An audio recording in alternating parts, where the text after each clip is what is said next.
और आज air India की वियना से दिल्ली आने वाली फ्लाइट को मिडिल ईस्ट के ऊपर जीपीएस सिग्नल इंटरफेरेंस का सामना करना पड़ गया। जो इंफॉर्मेशन मिल रही है उसके मुताबिक सिग्नल में रुकावट इतनी ज्यादा गंभीर थी कि विमान का नेविगेशन सिस्टम ही फेल हो गया और पायलट्स को इमरजेंसी घोषित करनी पड़ गई। फिर सुरक्षा कारणों से फ्लाइट को दुबई एयरपोर्ट पर डायवर्ट किया गया। सूत्रों के मुताबिक यह घटना पिछले हफ्ते हुई थी।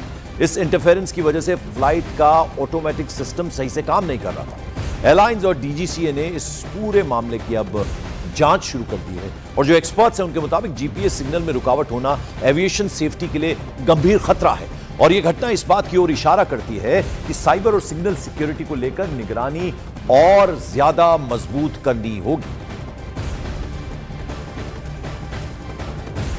और अब जरा आपको बता दें जीपीएस स्पूफिंग होता क्या है, इसे क्यों और कैसे किया जाता है, यह जरा डिटेल से आपको समझाते। तो सबसे पहले समझिए जीपीएस स्पूफिंग आखिर है क्या। नकली जीपीएस सिग्नल भेजकर जगह समय बदल देने को जीपीएस स्पूफिंग कहते हैं, जिसमें डिवाइस को गलत लोकेशन या फिर टाइम दिखाने लगता है। अब जरा समझिए जीपीएस स्पूफिंग होता कैसे है। हमलावर यानी दुश्मन रेडियो ट्रांसमीटर से फेक सिग्नल भेजता है। नकली सिग्नल असली सिग्नल से ज्यादा ताकतवर होते हैं। रिसीवर फेक सिग्नल पकड़कर गलत लोकेशन बताता है। जीपीएस स्पूफिंग कितना बड़ा खतरा है जरा यह भी आपको समझा दें। हवाई जहाज या फिर वाहन का रास्ता भटका सकता है। विमान या वाहन गलत जगह पहुंच सकता है। डिलीवरी एप्स को पता गलत हो सकता है।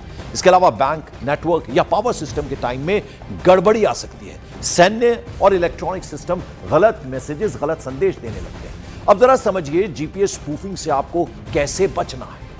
जब जीपीएस नहीं चाहिए तो नेटवर्क से डिस्कनेक्ट करके रखें, पासवर्ड बदलते रहें, सॉफ्टवेयर अपडेट रखें, सिग्नल पैटर्न जांचें, गलत सिग्नल होने पर सिस्टम को बंद कर दें, तो इससे बचा जा सकता है। तो आपको बता दें, हम समझा रहे हैं कि क्या क्या ख्याल रखना होता है, यानी कैसे इससे बचा जा सकता है, वो हम आपको बता रहे हैं कि ये जो जीपीएस स्पूफिंग होती है उससे आपको बचना कैसे है। जब जीपीएस नहीं चाहिए तो नेटवर्क से डिस्कनेक्ट रखें, पासवर्ड बदलते रहें, सॉफ्टवेयर को अपडेट का काम करने का करते रहें।